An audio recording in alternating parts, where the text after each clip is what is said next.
தமிழக வாழ்வுரிமை கட்சின்னு வேல்முருகன் அவர் திமுக அணியிலேருந்து வெளியே போயிட்டதா சொல்கிறாங்க.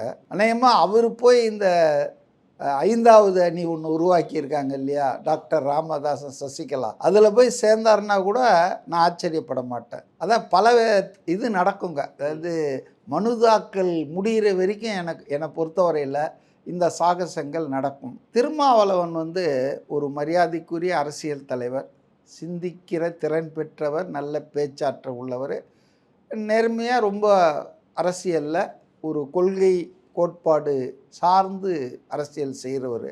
சில தினங்களுக்கு முன்பு கூட அவருடைய காணொளி பார்த்தேன். பேரம்லாம் நான் பேச மாட்டேன், சீட்டு பேரம், கூட்டணி நலன் அதான் எனக்கு பெருசு, பாஜக எதிர்ப்பில் நான் அது ஒன்றும் சந்தேகமே இல்லைங்க. அவர் பாஜக எதிர்ப்பில் ரொம்ப தீவிரமாக இருக்கக்கூடிய ஒரு அரசியல் தலைவர். ஆனால் அவரை பாருங்கள், எந்த அளவுக்கு திமுக பயன்படுத்திட்டு அவர் இன்னைக்கு மனம் வெந்து தான் அந்த காணொளி போட்டிருக்காருங்க. அவங்க தொண்டர்களுக்கு மட்டும் இல்லை, அது பொதுமக்களுக்கும் சொல்கிறாரு. அதாவது இத்தனை ஆண்டு காலம் நாங்கள் அரசியலில் இருந்தோம், எங்களுக்கு உரிய அங்கீகாரம் தர மறுக்கிறார்கள், இப்போல் போராடித்தான் தொகுதிகளையும் பெற வேண்டியிருக்கிறது, நிதியையும் பெற வேண்டியிருக்குன்னு ரொம்ப மன வருத்தத்தோடு மன வலியை என்னால் புரிந்து கொள்ள முடிகிறது. அவர் அவருடைய திறமைக்கும் அவருடைய தியாகத்துக்கும் அவரை இந்த அளவுக்கு திமுக இழிவுபடுத்தி இருக்கக்கூடாது.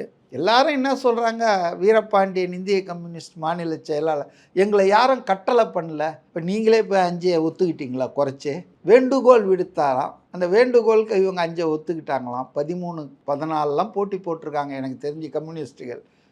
போன தேர்தலில் அவங்கள நிர்பந்தித்து இப்போதைக்கு 6 வச்சுங்க, அப்புறம் அடுத்த தேர்தலில்னு சொல்லிவிட்டு இந்த தேர்தலில் இன்னும் 5 கட்சி வந்துடுச்சுன்னு 5ன்றாரு. அடுத்த தேர்தலில் இன்னும் 4 கட்சி வந்துடுச்சு 3 வச்சிங்கன்னா, இது அதாவது அவர் போட்டி போடுற தொகுதிகளை குறைத்து கொள்ள மாட்டாராம்.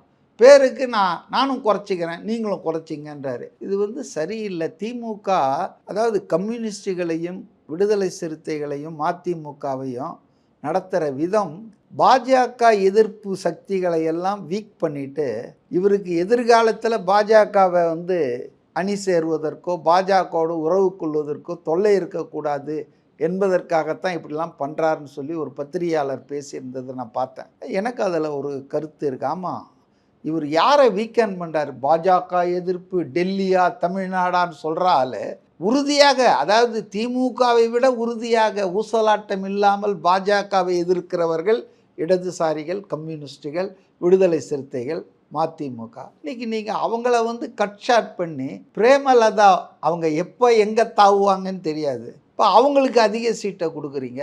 இது எந்த வகையில் நியாயம்னு தெரியல.